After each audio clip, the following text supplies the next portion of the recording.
47 લઈને મળવા ન જવાય, એની સાથે પ્રેમથી મળવાનો છે. એ મૂછો તાણે, ખભે ચડાવે, બધું કરે, છતાં પણ પ્રેમથી મળે તો દીકરાને કંઈક આનંદ આવે. માન મોટપ મર્યાદા એને નેવે મૂકે, એ આપણા જેવા થાય તો કંઈક આનંદ આવે.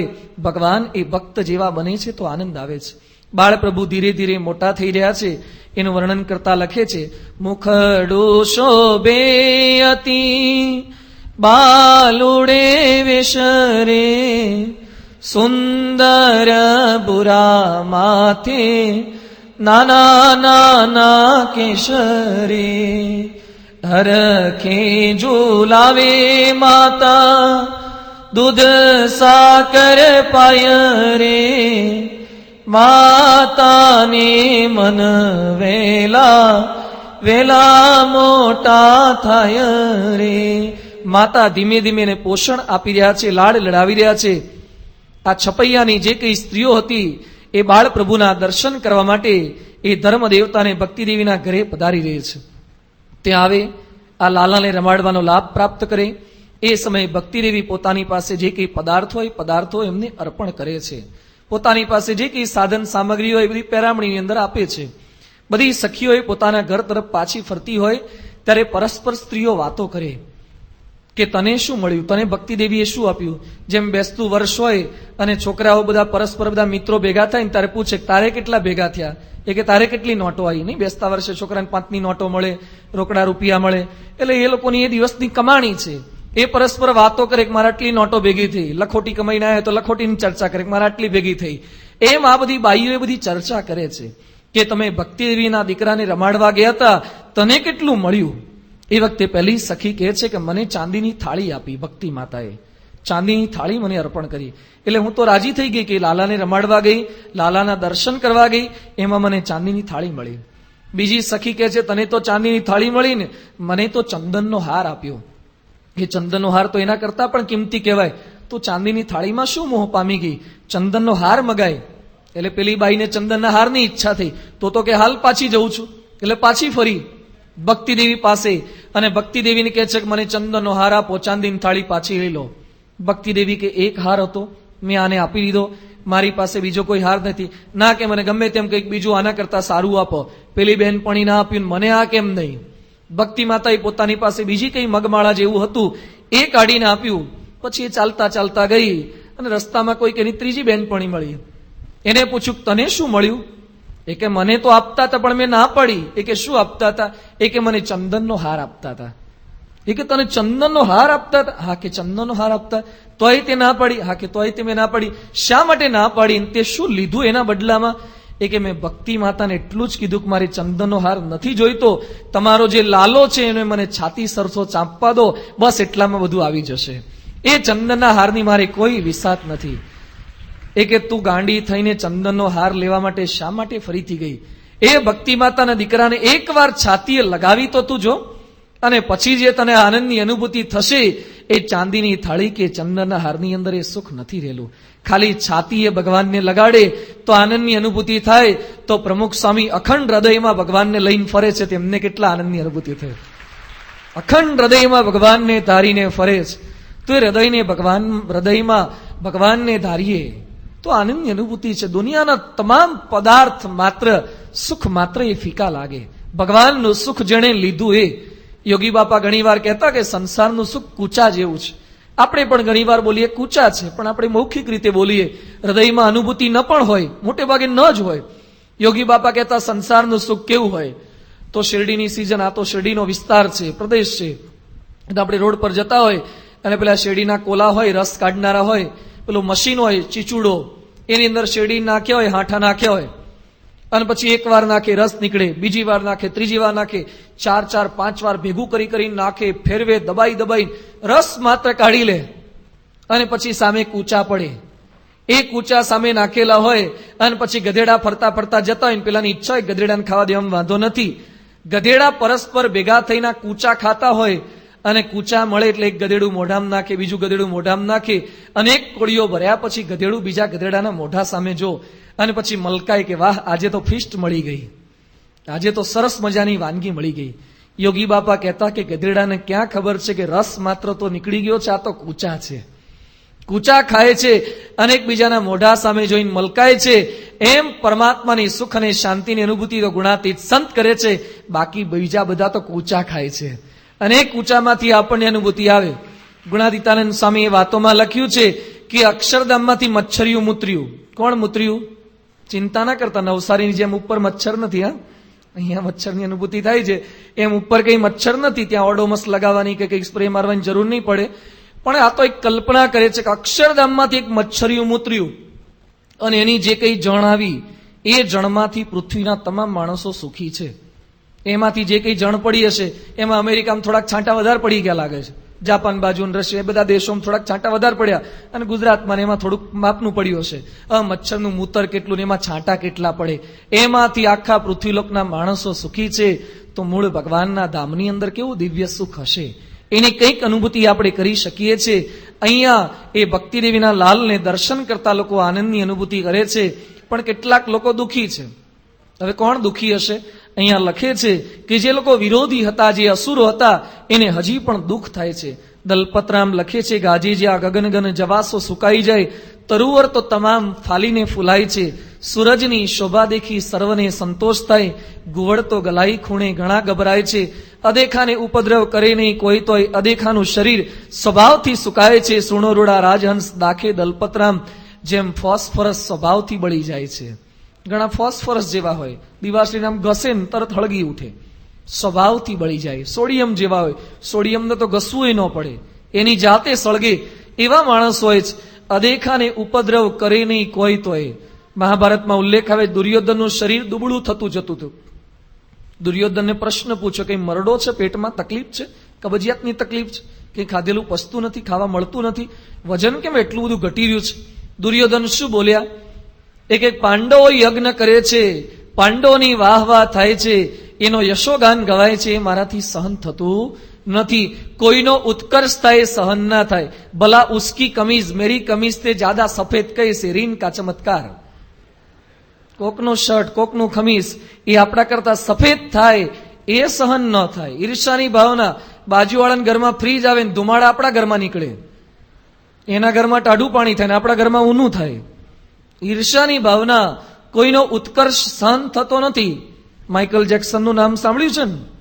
કોણ છે? Richest entertainer in this world. એ માઇકલ જેક્સને હમણાં 3-4 વર્ષ પહેલા યજ્ઞ કરાવ્યો. હવે એને યજ્ઞનું શું લેવા દેવા, તો એને યજ્ઞ કરાવ્યો. 75 લાખ રૂપિયાનો ખર્ચો કર્યો યજ્ઞ માટે. 75 લાખ રૂપિયા પેલા યજ્ઞ કરનાર ભૂદેવને કે આપ્યા હશે. શેના માટે યજ્ઞ કરાવ્યો છે?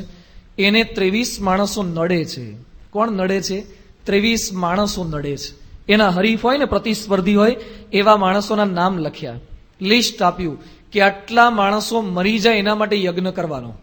23 માણસોના લિસ્ટ આપ્યા છે, એની આખી યાદી બનાવી અને પછી યજ્ઞમાં બોલીએ ને ઇન્દ્રાય સ્વાહા, એમાં આપણે ની યજમાનોના નામ બોલીએ છીએ, એમ 23 જણાની આખી યાદી બનાવી. એમાં હુ ઇઝ ધ ફર્સ્ટ?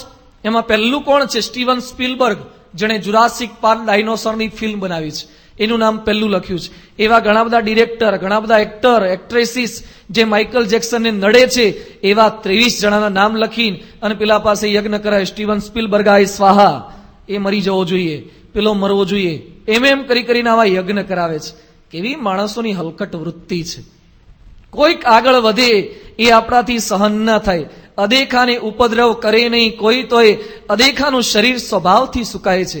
ઘણા માણસોને ગમે તેટલું ખવડાવે ને તો શરીર વધે જ નહીં, અને ઘણા પાણી પીને ફૂલે છે, ઘણા થોડું ખાઈને તોય શરીર વધે, ઘણા એટલા રૂષ્ટપુષ્ટ હોય અને ઘણા એટલો રસ પી જાય ને ગમે તેટલું ખાઈને તોય શરીર ન વધે.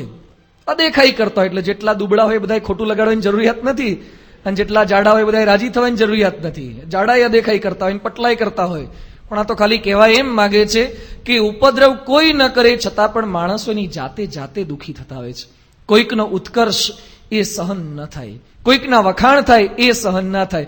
આજે નવસારીના આટલા હરિભક્ત બેઠા છો, એમાંથી કોકના વખાણ કરું ને અને પછી આપણે એમ કે બધા તાળી પાડીને હરિભક્તનું સન્માન કરીએ, અને એ વખતે જોજો કોકના વખાણ થતા હોય અને એમાં આપણો વિરોધી હોય ને તાળી પાડવી કેટલી અઘરી છે. આપણા 2 હાથ હોય ને, 2 હાથ તો આટલા જ નજીક છે ને, તાળી પાડવા માટે બહુ દૂર લઈ જવાની જરૂરિયાત નથી, અહીંથી પણ તાળી પાડી શકાય. તોય તમારા હાથ તમારા વિરોધી વ્યક્તિના વખાણ થાય ત્યારે તાળી પાડવી કેટલી અઘરી છે. જાણે એક હાથ કાશ્મીરમાં હોય ને બીજો કન્યાકુમારીમાં હોય ને ભેગા કરતા જેટલી તકલીફ પડે ને એટલી તકલીફ આપણી વિરોધી વ્યક્તિના વખાણ થાય ત્યારે તાળી પાડતા પડે. એ દરેકના હૃદયની અનુભૂતિ છે. કોઈનો ઉત્કર્ષ સહન નથી થતો. ઈર્ષાની ભાવના અહીંયા ભગવાન પ્રગટ થયા છે, છતાં પણ ઉત્કર્ષ સહન ન થાય. એના મા બાપ સુખી થાય એ સહન ન થાય. ઉપદ્રવ કરવા લાગ્યા છે, હેરાન પરેશાન કરવાનો સંકલ્પ કર્યો. કાલિદત્તે પોતાની જે કઈ કૃત્યાઓ હતી એને વારાફરતી ભગવાન પાસે મોકલે છે. દિગંબરા અસ્ત્ર ગુદાત શૂલા કરી કપાલમ દદતી સરક્તમ, એ કૃત્યાઓ ભગવાન પાસે આવે છે. ભગવાન ધીમે ધીમે મોટા થઈ રહ્યા છે. હજી તો નાનકડા હતા, હજી ચાલી શકે એવા પણ સમર્થ નથી થયા. ભક્તિદેવીએ પોતાની બાજુમાં ભગવાનને રાખેલા હતા. ભગવાન આનંદ કિલોલ કરતા હતા. ભક્તિદેવી જાગ્રત હતા. પણ થોડાક સમય પછી ભક્તિદેવીની આંખો મીંચાઈ ગઈ, આંખ બંધ થઈ, નિંદ્રા આવી ગઈ. નિંદ્રા આવીને પેલી કૃત્યાઓ આવી અને ભગવાનને ઉપાડીને ત્યાંથી લઈ જાય છે. પ્રાપ્તિ તો થઈ હતી પણ જતન ન કરી શક્યા. ભગવાનની પ્રાપ્તિ થાય તો સારું જ છે, પણ યોગી બાપા કહેતા પ્રાપ્તિ મોટી થઈ છે તેમાં વિઘન ન દેવું. ભગવાન મળ્યા છે પછી એને જાળવી રાખવાના છે. 12મા ધોરણમાં સારા ટકા આવે તો સારું જ છે, પણ એને છેક સુધી જાળવી રાખવું. એ ઘણા છોકરા નાના હોય ને તાર ટકા બહુ સારા લાવે. 5મા ધોરણમાં રિઝલ્ટ પૂછે 90%, 95%, 97%, અને 12મામાં એના ઊંધા થઈ જાય છે. કેમ? જાળવી શકાતા નથી. 1% છેક સુધી જાળવી રાખવા એ ખૂબ અઘરું છે. પ્રાપ્તિ તો થાય, એને છેલ્લે સુધી ટકાવી રાખવી એ અત્યંત અઘરી છે. એની ચિંતા કરવાની છે, એનું જતન કરવાનું છે. જેની પાસે ભગવાન હોય એ જતન કરે, જેની પાસે કંઈ જ ન હોય એ જતન શું કરે? યોગી બાપા કહેતા કે 2 બાવા હતા, ભીમદાન ખીમદા. એકનું નામ ભીમદાન, બીજાનું નામ ખીમદા. 2 નાગડા બાવા હતા. શરીર પર રામ સમ ખાવા પૂરતું એ કપડું ન પહેરે, બર્થડે ડ્રેસમાં જેવા જન્મે એવા છેલ્લે સુધી આવા જ હતા. અને પછી એકવાર પોતાની કુટીરમાં કંઈક સૂતા હશે અને ચોર માણસો કંઈક આવ્યા હશે ચોરી કરવા માટે, અને ડબ્બા ડૂબી ખખડાવે, ઘરમાં જે કંઈ એવું નાનો મોટો સામાન હશે. અને ભીમદાન ખીમદા કે છે દોડે દાડે અમને મળતું નથી, અંધારામ તને શું મળશે? દિવસે અજવાળામાં અમને મળતું નથી, અંધારામ તને શું મળશે? અને પછી પેલા ભીમદાના શરીર પર હાથ ફેરવતો તો પેલો એ કે કદાચ આણે સંતાડી રાખ્યું હશે, નહીં ખિસ્સામાં ચાવી રાખ્યું હોય, તત ખિસ્સામાં પૈસા રાખ્યા હોય, એટલે હાથ ફેરવે. પણ ખિસ્સું હોય તો મળે ને, કપડા હોય તો ખિસ્સું હોય ને, કાંઈ મળે નહીં. એના શરીર પર હાથ ફેરવતો તો બાજુમાં પેલો ખીમદા જાગી ગયા. એ કે શું થાય છે? એક ભાઈ આયા છે ને હાથ ફેરવે છે ને ખંજવાળે છે, સારું લાગે છે. એ કે તારું પૂરું થાય એટલે મારી બાજુ મોકલજે. યોગી બાપા કે આવા જેને નાગા બાવા નાવા નીચોન કઈ હોય એને કઈ લૂંટાઈ જવાની બીક હોય? એમ દુનિયામાં જેને ભગવાન નથી મળ્યા એને ભગવાન છીનવાઈ જવાની શું ચિંતા હોય? પણ આપણને ભગવાન પ્રાપ્ત થયા છે, એનું જતન કરવાનું છે. પ્રાપ્તિ થઈ છે. ભક્તિદેવી સહેજ નિંદ્રાધીન થયા, એ ભગવાન છીનવાઈ ગયા. હનુમાનજીને પ્રાર્થના કરી, હનુમાનજી પોતે ત્યાં પહોંચી ગયા, સ્તુતિ કરી. પછી હનુમાનજી કૃત્યાઓને મારી એ જે પ્રભુ હતા એને ભક્તિદેવીની પાસે લઈ આવે છે અને કે છે ભદ્રે તવાયમ શિશુકસ્તુ ન દિવ્યો ન પ્રાકૃતો અસ્તિ અવધેહી સત્યમ. તમારો આ બાળક કોઈ સામાન્ય બાળક નથી, એ ભગવાન છે. એ સત્ય સિદ્ધાંતને આપ જાણજો. પરંતુ ભગવાનનું ચરિત્ર એવું છે ને, ભગવાન પોતે સંકલ્પ કરીને આવ્યા હતા કે મા બાપને સુખ આપવું છે, એટલે મનુષ્ય લીલા એવી કરે છે, મા બાપ પણ સાથે સાથે ભૂલા પડે છે. થોડોક સમય દિવ્ય ભાવ રે કે ભગવાન છે, થોડોક સમય પાછો મનુષ્ય ભાવ આવી જાય છે. ભગવાન ધીમે ધીમે મોટા થવા લાગ્યા. 6ઠ્ઠા દિવસથી ભગવાને અસુર નાશનો પ્રારંભ કરી દીધો. અશ્વત્થામાએ શાપ આપ્યો હતો ને કે કઈ હાથમાં અસ્ત્ર કે શસ્ત્ર નહીં પકડે. ભગવાન કે વાંધો નહીં, તારા શાપ પ્રમાણે જીવન વિતાવવું છે, અસ્ત્ર કે શસ્ત્ર મોટે ભાગે પકડવું જ નથી. જો તમે અન્ય અવતારોના ચિત્રો જોવા મળશે ને, રામ ભગવાનના હાથમાં ધનુષ હોય, અન્ય કંઈક માતાજીના ફોટા હોય, કંઈક ને કંઈક અસ્ત્ર શસ્ત્ર જોવા મળે. ભગવાન સ્વામિનારાયણે પોતાના જીવનની અંદર કંઈક અસ્ત્ર કે શસ્ત્ર એવું કે યુદ્ધ કરવા માટે ધારણ કર્યા નથી. એ યુદ્ધ કરવા નહોતા આવ્યા, શાંત ક્રાંતિ કરવા માટે પોતે આવ્યા હતા. અહીંયા હનુમાનજી દ્વારા એ અસુરોના નાશનો પ્રારંભ કરાવ્યો. ભગવાન ધીમે ધીમે મોટા થાય છે. હવે તેઓના ઉપર સંસ્કાર કરવાના છે. 16 સંસ્કાર. ભારત વર્ષની અંદર હિન્દુ સંસ્કૃતિમાં સંસ્કારનો ઉલ્લેખ આવે છે. જન્મના જાય તે શુદ્ર સંસ્કારાત દ્વિજ ઉચ્ચતે. બાળક જન્મે એ પછી પટેલનો હોય, વાણિયાનો હોય, બામણનો હોય, હરિજનનો હોય, એ બધા જ બાળકો જન્મથી સરખા છે. એના ઉપર કેવા સંસ્કાર કરીએ છીએ એના આધારે વ્યક્તિ એનું ઘડતર કરી શકે છે. એ સંસ્કારની ખામી છે. આજે બીજું બધું શીખવામાં આવે છે, પણ સંસ્કારનું સિંચન એ કરવાની અંદર આવતું નથી. લૌકિક શિક્ષણ અપાય છે, પરંતુ આ શિક્ષણ ઘણી વખત અપાતું નથી. હૃદયનું શિક્ષણ, પ્રમુખ સ્વામી મહારાજ ઘણી વખત વાત કરે છે, the heart of the education is the education of the heart. હૃદયનું શિક્ષણ એ છે કે શિક્ષણનું હૃદય એ છે કે તમારા હૃદયને શિક્ષિત કરવું. એ હૃદયને શિક્ષિત કરવાની ક્યાંય વાતો જોવા મળતી નથી. સંસ્કારનું સિંચન કરવું, આ મોટે ભાગે ખામી એ સમાજની અંદર રહી જાય છે. બીજું બધું જ આપે છે પણ સંસ્કાર આપવાના રહી જાય છે. પ્રમુખ સ્વામી મહારાજ ઉલ્લેખ કરે છે, જો આપ આપના સંતાનોને સંસ્કાર નહીં આપો તો સંતતિ અને સંપત્તિ બંને ગુમાવવાનો વારો આવશે. એ વેળા આવશે, આપના સંતાનો પણ આપના હાથમાંથી જશે અને આપની સંપત્તિ પણ આપના હાથમાંથી જશે. અહીંયા ધીમે ધીમે આ પ્રકારના સંસ્કાર, એમાં નામકરણ સંસ્કાર કરવાનો છે. ભારત વર્ષમાં નામ પાડવું એને પણ એક સંસ્કાર કહ્યો છે. માર્કંડે ઋષિ ત્યાંથી પસાર થતા હતા. એ વખતે ધર્મદેવતા એમને ત્યાં બોલાવ્યા અને પછી પોતાના બાળકને બોલાવીને બતાવીને કહે છે, મારું આ બાળક છે, એનું નામ પાડવાનું જ, આપ એનું નામ પાડો. માર્કંડ ઋષિએ સંવત 1838 અષાઢ વદ 7 ગુરુવારના દિવસે ધર્મદેવતાના બાળકને જોયા પછી એ પ્રભુની સામે માર્કંડેય મુનિ જોવા લાગ્યા. અને ઋષિ હતા, તપસ્વી હતા, જ્યોતિષ શાસ્ત્ર જાણનારા હતા. ચહેરો જોઈને પોતે પામી ગયા અને પછી પોતે ધર્મદેવતાને કહે છે કે અનંત કોટી બ્રહ્માંડના જીવ પ્રાણી માત્રના જેને નામ પાડ્યા છે એના નામ હું કઈ રીતે પાડી શકું. બાળ પ્રભુ બેઠા બેઠા કહે છે કે અત્યારે આ બધું જ્ઞાન લીક ન કરો, અત્યારે જેટલું કરવાનું સોંપ્યું છે એટલું કરીને જતા રહો, બાકી મારો પરિચય તો હું આગળ કરાવતો જઈશ. અને પછી માર્કંડે મુનિ પોતે કહે છે, યો યોશ્ચ સ્વકીયાનામ હર્તા સાવા પદો દ્વિજ હરિ સંજ્ઞો સ્વતઃ કર્ક રાશિ સ્થિંદોશ્ચ જન્મની. તમારા બાળકનો કર્ક રાશિમાં જન્મ થયો છે. કર્ક રાશિમાં ડ અને હ બે અક્ષર આવે છે. હરતી દુઃખાની ઇતિ હરિ, હરતી પાપાણી ઇતિ હરિ, હરતી ગર્વાણી ઇતિ હરિ. લોકોના દુઃખ, દર્દ, પાપ અને ગર્વ હરી લેશે, એટલે લોકો એને હરિ કહીને પણ બોલાવશે. કરશેતી જનાનામ ચિત્તમ, લોકોના ચિત્તનું આકર્ષણ કરશે. અને સાથે સાથે એના શરીરનો વર્ણ કૃષ્ણ કલરનો છે એટલે લોકો એને કૃષ્ણ કહીને પણ બોલાવશે. બંને નામ ભેગા થશે એટલે લોકો એને હરિકૃષ્ણ મહારાજ કહીને પણ બોલાવશે, એટલે હરિકૃષ્ણ પણ કહેવાશે. સાથે સાથે ગનઃ ઈવ શ્યામ, વાદળ જેવો શ્યામ વર્ણ છે એટલે લોકો એને ઘનશ્યામ કહીને પણ બોલાવશે. સાથે સાથે કહે છે આવા તો એના ઘણા નામ પડશે. અત્યારે 2 નામ હું પાડું છું. ભવિષ્યમાં એની જન્મંગલ નામાવલી, સર્વમંગલ નામાવલી, 108 નામ અને 1008 નામનું પઠન રટન એ બધા સંતો હરિભક્તો કરશે. ભગવાનના અનંત નામ, હરિ તારા નામ છે 1000 નામ એ ભગવાનના પડશે. પણ નામ પાડવા એને પણ એક સંસ્કાર કહ્યો છે. આપણા સંતાનોની અંદર જે નામ પાડીએ છીએ એ પણ એક સંસ્કારની ભાવના છે. એવા પવિત્ર નામ પાડવામાં આવતા હતા જેથી નામ પડે તો એવા ગુણ કેળવવાનો કંઈક વિચાર આવે. આજની ભાષામાં આજના સમયની અંદર તો નામ તો એવા પાડે છે ને માણસો જાત જાતના નામ પાડે છે જે હિન્દુ સંસ્કૃતિમાં અને માનવમાં શોભે એવા નામ ન હોય. ઘણીવાર કૂતરાનું નામ છે, છોકરાનું નામ છે, એમાં જ ભેદ ખબર ન પડે. કૂતરાને પિન્ટુ કહેતા હોય, એને ચિંટુ કહેતા હોય અને એવા જ નામ પાછા છોકરાના પાડેલા હોય છે. અમે રોહિશાળા ગામમાં ગયા હતા અને રોહિશાળા ગામ સારંગપુરની બાજુમાં આવેલું એક નાનકડું ગામ છે. એ ગામમાં એક ભાઈને પૂછ્યું શું નામ છે, કે હિટલર. રોહિશાળા ગામમાં હિટલર નામ પાડ્યું છે. મેં કહ્યું, do you know about Hitler? Who is Hitler? Hitler કોણ છે? કે બહુ મોટા થઈ ગયા. હિટલર નામ પણ હવે 60 લાખને એને મારી નાખ્યા હતા, તો તારે શું કરવું છે? હિટલર નામ પાડે. હું સાબરકાંઠામાં ગયો તો મોડાસાની બાજુમાં હફસાબાદ ગામ છે. એ ગામમાં પધરામણી ગયા. એક છોકરાનું નામ પૂછ્યું, નાનકડો હતો. એને પૂછ્યું શું નામ? એ કે ગાયલ. જન્મતા વેત ગાયલ? અત્યારથી ગાયલ? મેં કીધું ગાયલ તો કઈ નામ છે ને, અર્થ શું છે?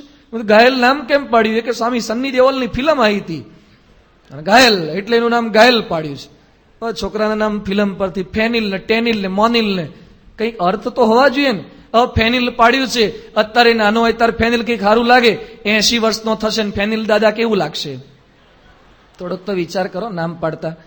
હાચવીને કંઈક બાપા પાસે, કંઈક સંતો પાસે નામકરણના પણ સંસ્કાર છે, કંઈક દિવ્યતાથી, કંઈક સારી ભાવનાથી. એવું નથી કહેતા કે બધા રણછોડભાઈ, ચતુરભાઈ ને મથુરભાઈ ને એવા નામ હવે એક્સપાયર્ડ થઈ ગયા, એવા કદાચ ના પાડીએ, પણ કંઈક ગૌરવ જળવાય, હિન્દુ સંસ્કૃતિમાં શોભે એવા નામ તો હિન્દુના દીકરા થઈને આપણે નામ પાડવા જોઈએ ને. એટલે અહીંયા એ પ્રકારનું નામકરણ સંસ્કાર એ પૂર્ણ કર્યો. ભગવાનનો ભૂમિ ઉપવેશન સંસ્કાર કર્યો. ભગવાન ધીમે ધીમે મોટા થાય છે. પછી ધર્મદેવતા પોતે સંકલ્પ કરે છે કે મારા દીકરાની પરીક્ષા કરવી છે. વૃત્તિમ પરીક્ષિતું મથાસ્ય પુરઃ સવસ્ત્ર, કે મારો દીકરો શું બનવા માંગે છે એની કસોટી કરવી છે. એક બાજોટ લીધો, બાજોટ પર રેશમી વસ્ત્ર પાથર્યું, એના ઉપર એક સોનામોર મૂકી એક તલવાર મૂકી, બાજુમાં એક ગ્રંથ મૂક્યો, 3 પ્રકારની સામગ્રી મૂકી છે.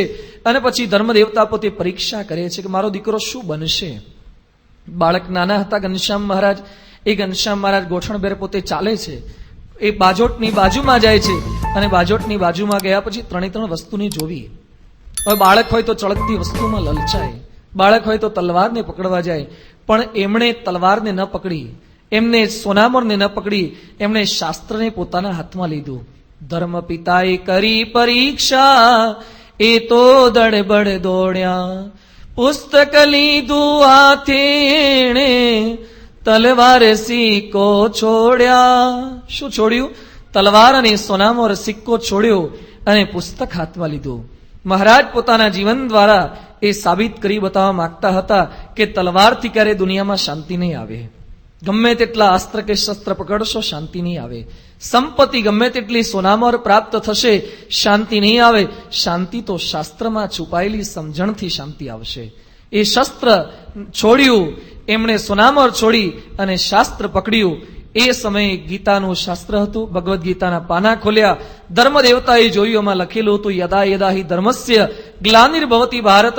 જ્યારે જ્યારે ધર્મની ગ્લાનિ થાય છે ત્યારે ભગવાને પોતે પૃથ્વી પર પ્રગટ થાય છે. સહજાનંદ સ્વામીએ, ઘનશ્યામ મહારાજે પૃથ્વી પર પધારીને આ પ્રકારની એક શાંત ક્રાંતિ કરી છે.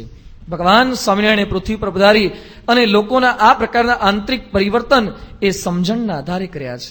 તો આ પ્રકારે એક પરીક્ષાનો પણ સંસ્કાર કર્યો છે. આ પણ એક સંસ્કાર છે કે આપણા બાળકની વૃત્તિની પરીક્ષા આપણે જાણી શકીએ. આ પ્રસંગ સાંભળ્યા પછી તમારો નાનો દીકરો દીકરી જન્મે એટલે ઘરમાં કઈ બાજોટ ગોઠવીને 3 વસ્તુઓ મૂકવાની જરૂરિયાત નથી કે સ્વામીએ પારાયણમાં વાત કરી હતી છોકરાની પરીક્ષા કરવી અને 3 વસ્તુઓ મૂકવી, મોબાઈલ મૂકવો, બાજુમાં પેલું મૂકવું, 3 વસ્તુ. આવી પરીક્ષા લેવાની હું વાત નથી કરી રહ્યો, પણ શાસ્ત્ર આપણને શીખવે છે કે પોતાનો દીકરો દીકરીની વૃત્તિની પરીક્ષા, એ શું બનવા માંગે છે, એની સમજણ કેવી છે, એની સાથે કઈક ફ્રીક્વન્સી આપણી સેટ થાય. ઘણીવાર મા બાપ દીકરા દીકરીને સમજી શકતા નથી, એ શું બનવા માંગે છે. એને એન્જિનિયર થવું હોય ડોક્ટરનો આગ્રહ રાખે, ડોક્ટર થયો એને એન્જિનિયરિંગની લાઈનમાં મોકલવાનો આગ્રહ રાખે. આપણા દીકરા દીકરીને આપણે ઘણીવાર એને કઈ લાઈનમાં જવું છે એ સમજી ન શકે, એને કઈ લાઈનમાં આગળ વધવું છે એની કઈ જ છૂટ ના આપે કે આપણી 7 પેઢીમાં કોઈ એન્જિનિયર નથી થયું, આપણે શું કરવા થવું છે, આપણે તો આમાં જ જાઓ. પણ એનો રસ રુચિ શેની અંદર છે એ ઘણી વખત આપણે પોતે સમજી શકતા હોતા નથી. અહીંયા ધર્મદેવતા પોતે એ પ્રકારે સમજી શકતા હતા. એ પ્રકારની પરીક્ષા કરી, હે ભગવાનનો કર્ણવેદ સંસ્કાર કરવાનો છે. સંવત 1838 આસો સુદ પૂર્ણિમા, મંગળવારનો દિવસ નજીક આવ્યો. ભગવાનના કાન વિંધાવાના હતા, એને પણ એક સંસ્કાર કહ્યો છે, કર્ણવેદ સંસ્કાર. ભક્તિ માતાએ ઘનશ્યામ મહારાજને પોતાની બાજુમાં બેસાડ્યા. પછી એક વાળંદને ત્યાં દરજીને બોલાવવામાં આવ્યો છે. દરજીએ બમણા દોરાવાળી રૂપાની સોય લીધી, એક કાન વિંધી નાખ્યો, બીજો કાન વિંધવા જાય છે અને ઘનશ્યામ મહારાજ દેખાતા બંધ થઈ ગયા, અદ્રશ્ય થઈ ગયા. એટલે દરજી કાન વિનતો અટકી ગયો. ભક્તિ દેવી કહે છે કલા કેમ સ્થિર થઈ ગયો, શા માટે કાન વિનતો નથી? એ કે દેખાય તો કાન વિંધું, ભગવાન અદ્રશ્ય થઈ ગયા. ભક્તિ દેવી કે મને દેખાય પણ કે મને દેખાવા જોઈએ ને. ભગવાનની લીલા આદરી. અને પછી રામ પ્રતાપભાઈને કહે છે કે રામ પ્રતાપ જો ખરો ઘનશ્યામ ક્યાં જતા રહે, તો સામે ઝાડ પર બેસી ગયા હતા. સામે ઝાડ પર ઘનશ્યામ દેખાય, ત્યાં પકડવા જાય પાછા નીચે આવી જાય, નીચે પકડવા જાય ઉપર જતા રહે. ભક્તિ માતાએ ઘનશ્યામના કાન પકડ્યા અને કાન બરાબર મચોડ્યા અને પછી કે છે છાના માના કાન વિંધાઈ લો, નહીં તો મેથી પાક મળશે. થર થર ધ્રુજત રહે વચન में इंद्र मुनिंद्रा, थर थर ધ્રુજત રહે વચન में અવની અહિન્દ્રા. જેની આજ્ઞામાં શેષ, ઇન્દ્ર, ચંદ્ર બધા રહેતા હોય એના કાન એ ભક્તિ દેવી પકડી શકે છે. ન તપોભી ન જ્ઞાનેશ્ચ ન કર્મણા, હરિ સાધ્યતે ભક્ત્યા પ્રમાણમ તત્ર ગોપિકા. ભગવાનને બીજા કોઈ સાધનો દ્વારા વશ કરી શકાતા નથી, પરંતુ ભક્તિ, હૃદયની ભક્તિ હોય તો એ ભગવાનને વશ કરી શકાય છે. ગાવે ગુની ગનિકા ગંધર્વ और शारद सजई गुण गावे, नाम अनंत गणित गणेश जो ब्रह्मा त्रिलोचन पार न पावे, जोगी जति तपसी अरु सिद्ध निरंतर जाही, समाधि लगावे ताही प्रभु को आहिर की छोहरिया, छछिया भरी छाछ पे नाच नचावे. महारे मुनिना ધ્યાનમાં ના આવે, જે મુનિઓના ધ્યાનમાં ના આવે એ કૃષ્ણ ભગવાનને, એ પરમાત્માને પેલી ગોકુળની ભરવાડણ બાઈઓ થોડાક છાશના પાત્ર માટે, એના માટે એને ગરબે રમાડે, એને પગમાં ઝાંઝર પહેરાવે અને નૃત્ય કરાવે. વ્રજ વનિતા કર તાળી બજાવે, નટવર થઈ થઈ નાચે રે. એ તાળી વગાડે અને ભગવાનને નચાવે છે. આ હૃદયની ભક્તિ એ કાર્ય કરી શકે છે. ભગવાન કોઈ સાધનોથી, સાધનાથી વશ થતા નથી. માણસો સાધના કેવી કેવી કરતા હોય છે. થોડાક સમય પહેલા જુનાગઢની બાજુમાં એક ગામ છે, આત્રોલી ગામ છે. આત્રોલી ગામના એક ભાઈએ સંકલ્પ કર્યો કે મારે માતાજીના દર્શન કરવા માટે જવું છે. માતાજી એના ક્યાં આવેલા છે? પાકિસ્તાનમાં માતાજીનું મંદિર છે, ત્યાં દર્શન કરવા. કઈ રીતે જવું છે? પ્લેન દ્વારા? ના, પ્લેન દ્વારા નહીં. લાહોર બસ સેવા દ્વારા? લાહોર બસ સેવા દ્વારા નહીં. ચાલતા નહીં. વિશિષ્ટ રીતે પાકિસ્તાન દર્શન કરવા જવું છે. કઈ રીતે? દંડવત કરતા કરતા પાકિસ્તાન જવાનો એમણે સંકલ્પ કર્યો. ક્યાં? જુનાગઢ. અને ક્યાં? પાકિસ્તાનમાં એના માતાજીનું મંદિર. કેટલાક મંદિર પાકિસ્તાનમાં બચ્યા છે, તે પૈકીનું એક મંદિર. એણે દંડવત કરતા જવાનો સંકલ્પ કર્યો. ખાલી સંકલ્પને એણે પ્રયત્ન કર્યો છે, શરૂઆત કરી છે. ગુજરાત સમાચારમાં ફોટોગ્રાફ સાથે 4 વર્ષ પહેલા આવ્યું હતું. એમણે દંડવતનો પ્રારંભ કર્યો છે. ઘરેથી હાથલારી લીધી છે, એમાં સામાન મૂક્યો છે પોતાની સાથે. એક પણ વ્યક્તિ એમની સાથે નથી. સાથે નાળિયેર લીધું છે, શ્રીફળ. 100 દંડવત કરવાના અને પછી જ્યાં પહોંચ્યા હોય ત્યાં નિશાની તરીકે શ્રીફળ મૂકવાનું. ફરીથી ચાલતા ચાલતા પાછા જવાનું, લારીને આગળ લાવવાની અને ફરીથી પાછા 100 દંડવત કરવાના, શ્રીફળ આગળ મૂકવાનું. છાપામાં ગણતરી બતાવી હતી કે રોજના આટલા દંડવત થાય છે. એ લેખે 15 વર્ષ સુધી દંડવત કરશે તો પાકિસ્તાન પહોંચી શકે. જો રસ્તામાં આતંકવાદી ન મળે તો, કંઈક વચ્ચે મારી ન નાખે તો. જો કેવી શ્રદ્ધા માણસોની છે, કેવી સાધના માણસો એ તપ આદિક બધું કરતા હોય છે. તો આવી સાધના પણ માણસો કરે છે. એવી કોઈ પ્રકારે આપણે કઈ સાધના કરી નથી, પણ આ સાધના કર્યા પછી પણ ભગવાનને વશ કરી શકાતા નથી. ગમે તેટલા તપ ઉપવાસ કરો, ગમે તેટલા ઉભા રહો.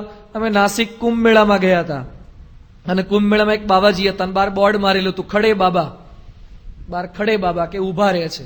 એટલે અમે ત્યાં ગયા અને પેલું ઝાડ હતું, ઝાડને પેલું હિંચકા જેવું બાંધ્યું હતું અને હિંચકે ટેકો લઈને ખડે બાબા ઉભા હતા.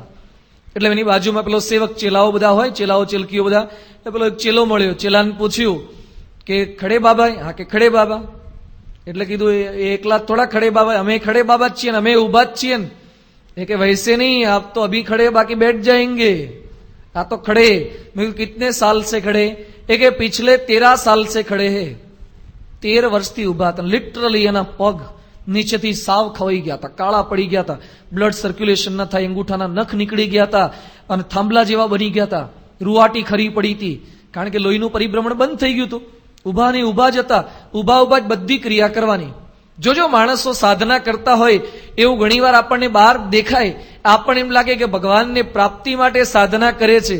પછી મેં એને પૂછ્યું કે આપ ક્યું સાધના કરે, કબ તક ખડે રહેંગે? તો પેલા બાબાએ મને શું વાત કરી હતી, થોડાક વર્ષ પહેલા કુંભ મેળો નાસિકમાં, તો એમાં જ મેં એને પ્રશ્ન પૂછ્યો. એ કે Swami Guinness book of world record में नाम लिखवाना है, जब तक गिनीज बुक ऑफ रिकॉर्ड में नाम न जाए तब तक खड़ा रहना है. હવે ઉભા હતા પણ કોના માટે? ગિનીઝ બુક ઓફ વર્લ્ડ રેકોર્ડમાં નામ લખાવવા માટે ઉભા હતા. આવી સાધના માણસો કરતા હોય એ શું ભગવાન ભજવા માટે સાધના છે? એની આરાધના છે? તો કદાચ આવી આરાધનાની સાચી આરાધના કરીએ છતાં પણ ભગવાન વશ થાય એવા નથી. એ ભગવાન હૃદયની સાચી ભક્તિથી વશ થઈ જાય છે, એનાથી પ્રસન્ન એ થતા હોય છે. ભક્તિદેવીનું પવિત્ર જીવન હતું એટલે ભગવાન એમને વશ વર્તતા હતા. એમ આપણા હૃદયમાં પણ એવી હૃદયની સાચી ભક્તિ આવે તો ભગવાનને આપણે વશ કરી શકીએ છીએ, પ્રસન્ન કરી શકીએ છીએ. ધીમે ધીમે પ્રભુ પોતે મોટા થવા લાગ્યા. સંવત 1838 તરગામમાં રામ પ્રતાપના સુવાસીની સાથે લગ્ન કરવામાં આવ્યા. સંવત 1839માં ભગવાનના 14 સંસ્કાર કરવા હતા. પ્રભુને યજ્ઞોપવિત સંસ્કાર, બધું 14 સંસ્કાર બધું વગેરે બધું કરવાનું હતું. એ નિમિત્તે સગા સંબંધી બધા આવ્યા હતા. ધર્મદેવતા ભક્તિદેવી એ સગા સંબંધીને સાચવતા હતા.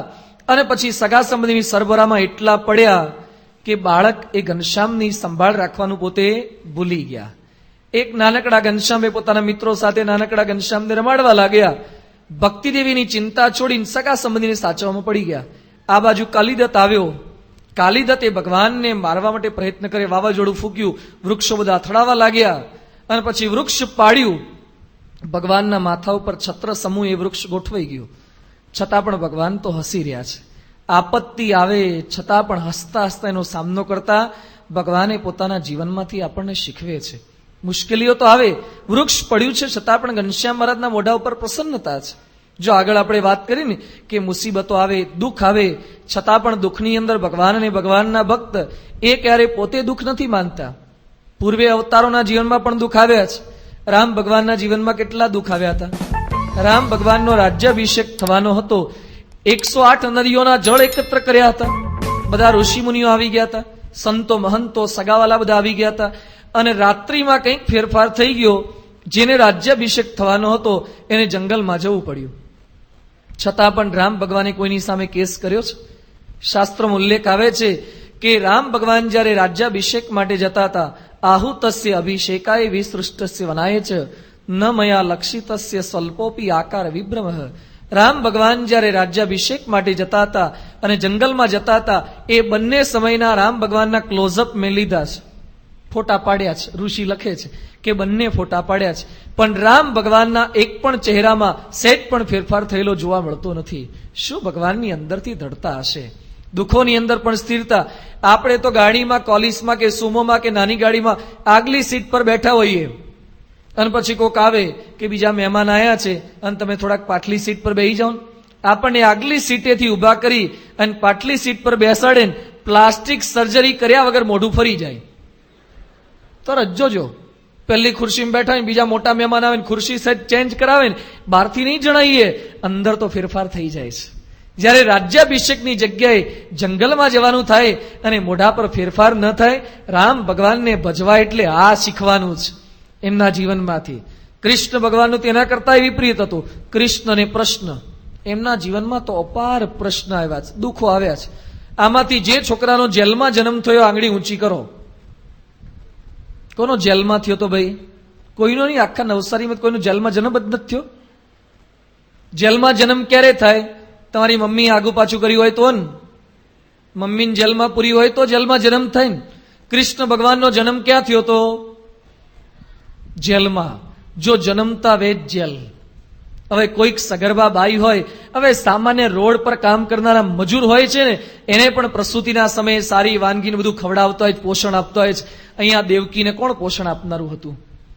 કોઈક સારા પદાર્થો કોઈ એને આપનારું નહોતું. જેલની અંદર પ્રસૂતિ કાળ બધો પસાર કર્યો. દીકરા દીકરીનો જન્મ થાય ત્યારે ગરીબ ઘરના મા બાપ પણ એને સાચવતા હોય છે. છોકરાનો જન્મ થાય ત્યારે પેંડા વેચાય, છોકરીનો જન્મ થાય જલેબી વેચાય. કૃષ્ણ જન્મ્યા ત્યારે કયા કઈ કંપનીના પેડા વેચ્યા હતા? શું ખવડાયું તું? કશું જ નહીં. જનતા વેત કોઈ જાતનો આનંદ નથી, કોઈ એવી વહેંચણી થઈ નથી.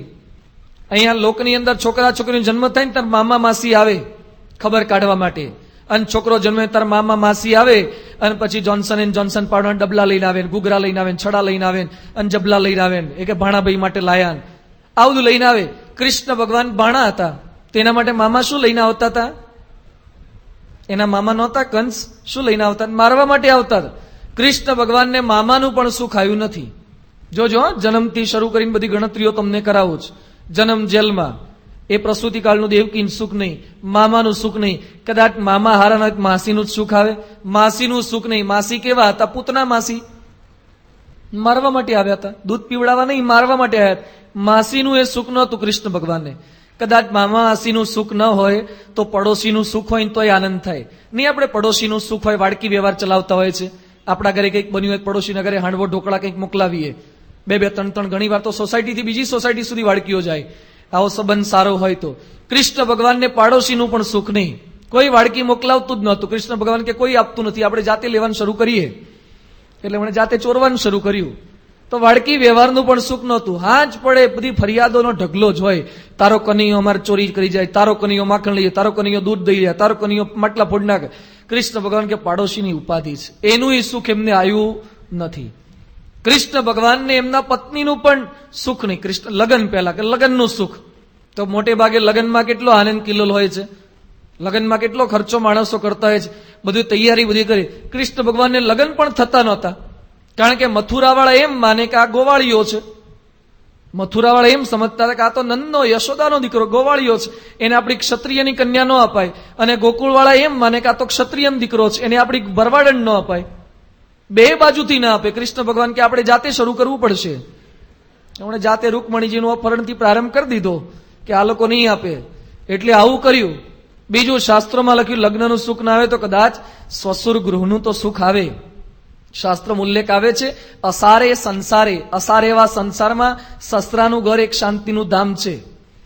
શિવજી ક્યાં રહે છે? કૈલાસમાં. શિવજીનું પોતાનું ઘર નથી, એમના સસરાનું ગામ છે, એટલે એ પોતે કૈલાસમાં રહે છે.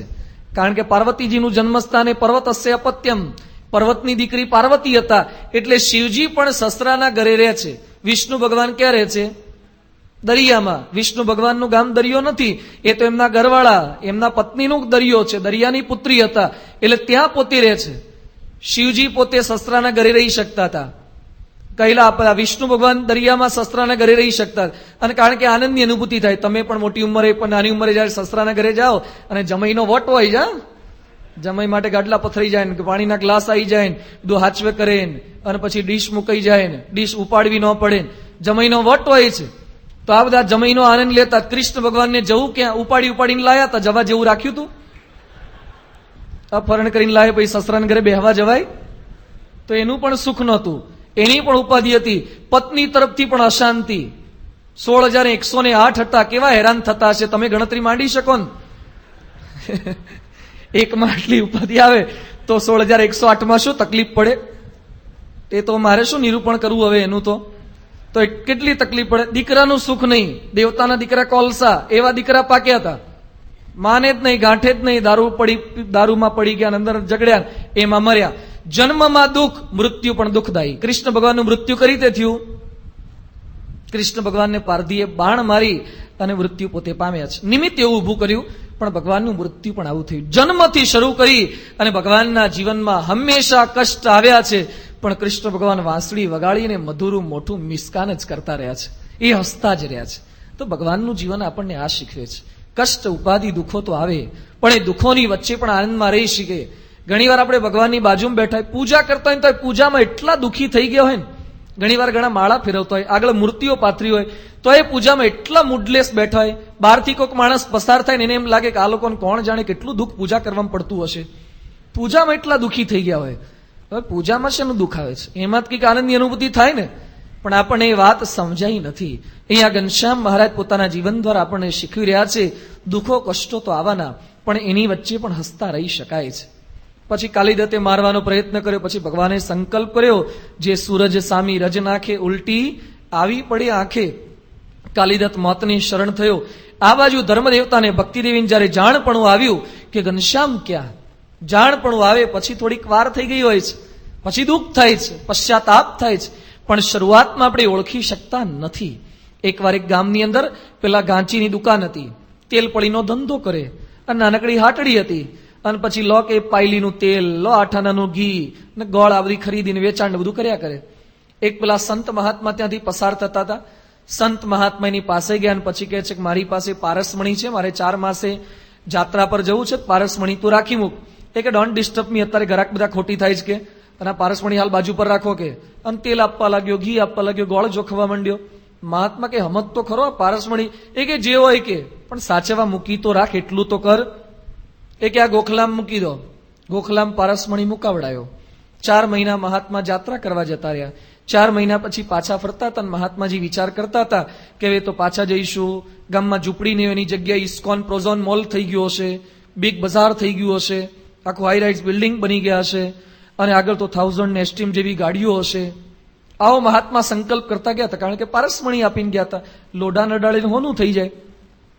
અને પાછા ફર્યા તો એની એ ઝૂંપડી, એનો એ જ ગાંચી, એની એ જ બૂમો, 8 આનાનું ઘી, રૂપિયાનો ગોળ ને આવી જ બધી પરિસ્થિતિ.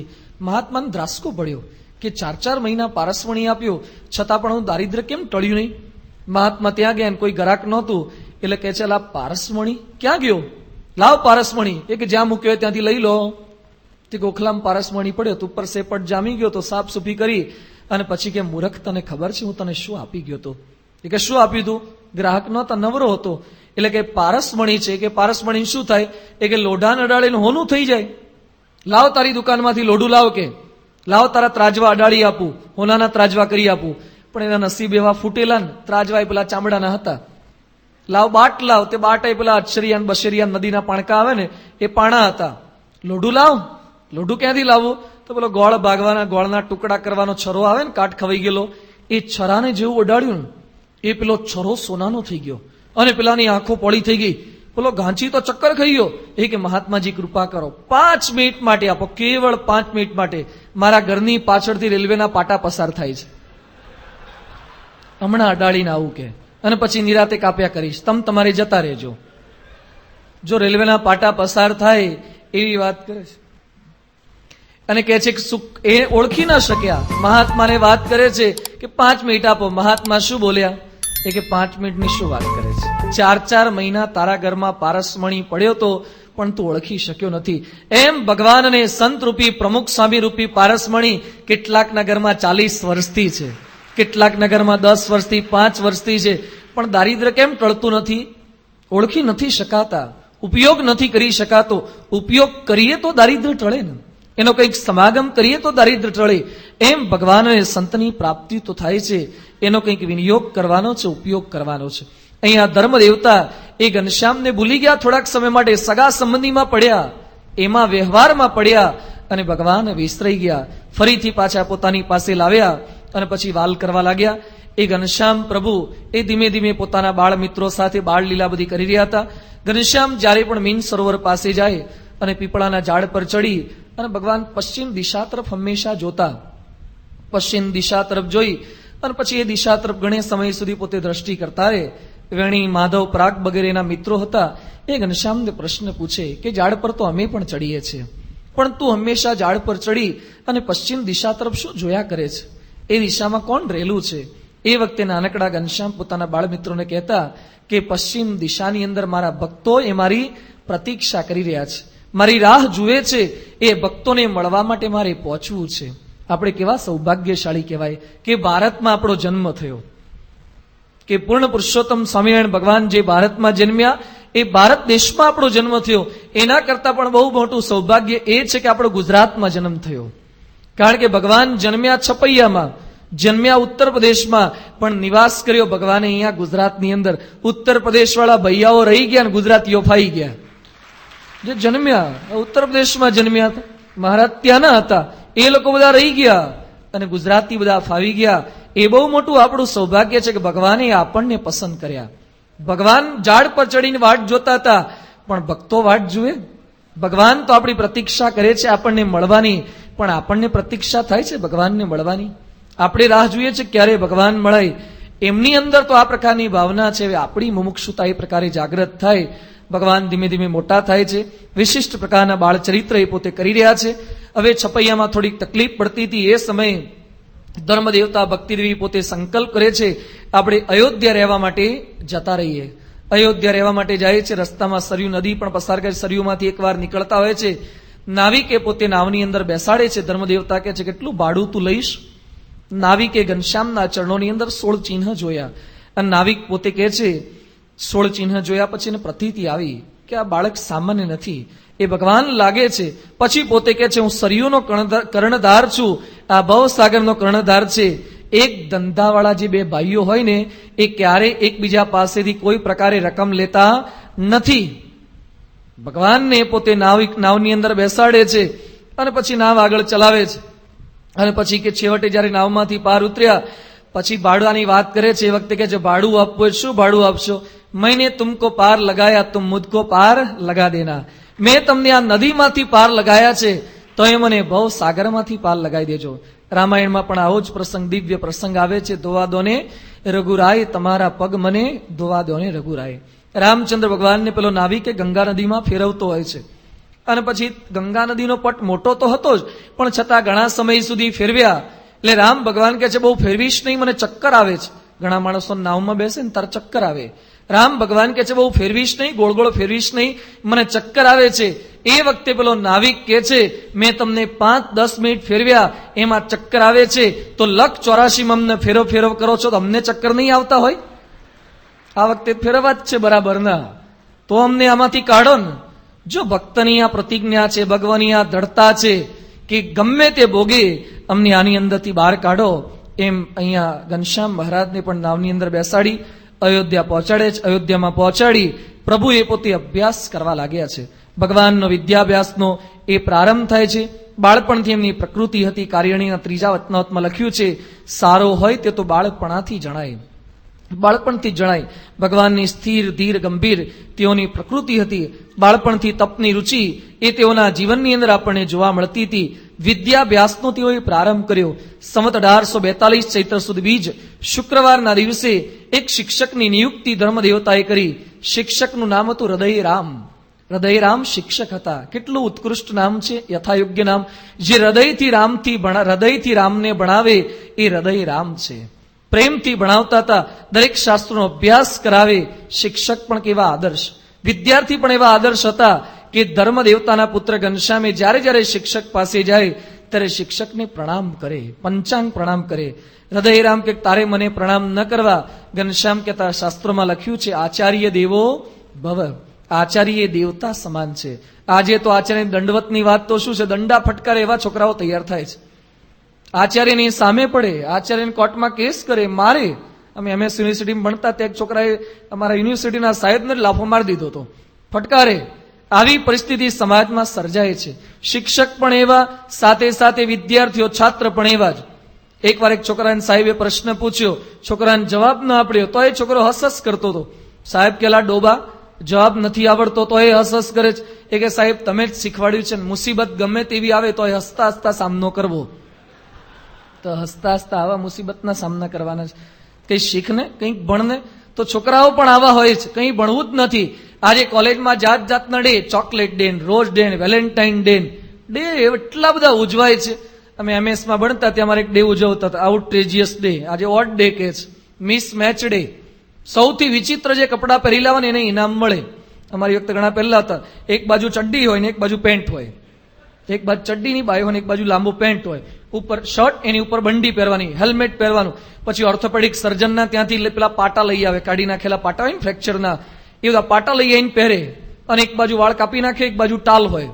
આ બધું વિચિત્ર બધું કરાયેલું હોય. સૌથી વિચિત્ર જે કપડાં પહેરે ને પ્રોફેસરના હાથે ઇનામ મળે. Miss match day. આ શિક્ષણ ક્યાંથી પ્રાપ્ત થવાનું? આવું શિક્ષણ પ્રાપ્ત કરે. MS યુનિવર્સિટીના એક સમયના વાઇસ ચાન્સેલર હતા અનિલ કાણે. અનિલ કાણેનો અભિયાનમાં થોડાક સમય પહેલા પ્રસંગ આવ્યો હતો.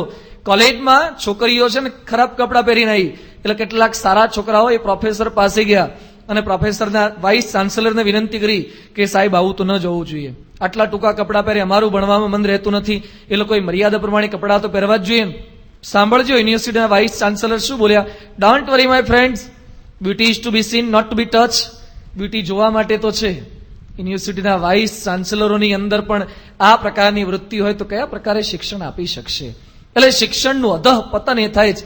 એકવાર સાહેબે છોકરાઓને પૂછ્યું કે જે જમીન ઉપર રહે એને ભૂચર કહેવાય, ભૂ ઉપર રહે એને ભૂચર કહેવાય, આકાશમાં રહે એને ખેચર કહેવાય, એવો કંઈક શબ્દ બોલો જેની પાછળ ચર આવતો હોય. છોકરો કે સાહેબ ટીચર. એ કે ટીચર કઈ રીતે?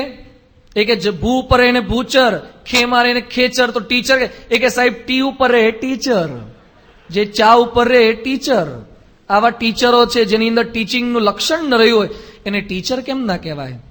પણ સારા શિક્ષક રીતે બની શકાય, સારા છાત્ર રીતે બની શકાય, એ પણ અહીંયા ઘનશ્યામ મહારાજના જીવન દ્વારા શીખવી શકાય છે. ઘનશ્યામનો વિદ્યાભ્યાસ થઈ રહ્યો છે, સાથે સાથે પોતાના માતા પિતાને દિવ્ય સુખ પોતે આપી રહ્યા છે. હવે ધર્મ દેવતા અને ભક્તિદેવી પોતે ધામમાં પધારવાનો સંકલ્પ કરે છે. એમનું સ્વાસ્થ્ય કથળતું જાય છે. એ પરિસ્થિતિમાં ધર્મ દેવતાએ પોતાના માતા પિતાને કેવી ઉત્તમ સેવા કરી, એક આદર્શ પુત્રનું દ્રષ્ટાંત એમણે પૂરું પાડ્યું છે. અને પછી ગૃહત્યાગનો પોતે સંકલ્પ કરે છે અને ગૃહત્યાગ કરે છે. દુનિયામાં ઘણા બધાએ ઘર છોડ્યા હશે, અમે લોકોએ પણ ઘર છોડ્યા છે. દુનિયામાં કેટલાય સાધુઓએ ઘર છોડી નીકળી જતા હોય છે, પરંતુ આપણા ભગવાનનો ગૃહત્યાગ કંઈક વિશિષ્ટ હતો. શા માટે એમણે ઘર છોડ્યું? ઘર છોડવાના નિમિત્ત કયા હતા? અને ઘર છોડ્યા પછી વિશ્વ કલ્યાણની, અનંતના કલ્યાણની યાત્રાનો શુભારંભ જે કંઈક કર્યો છે એની વિશેષ વાતો આવતીકાલે રાત્રિ પારાયણની અંદર આપણે સૌ કરીશું. શ્રી સ્વામિનારાયણ ભગવાનની જય.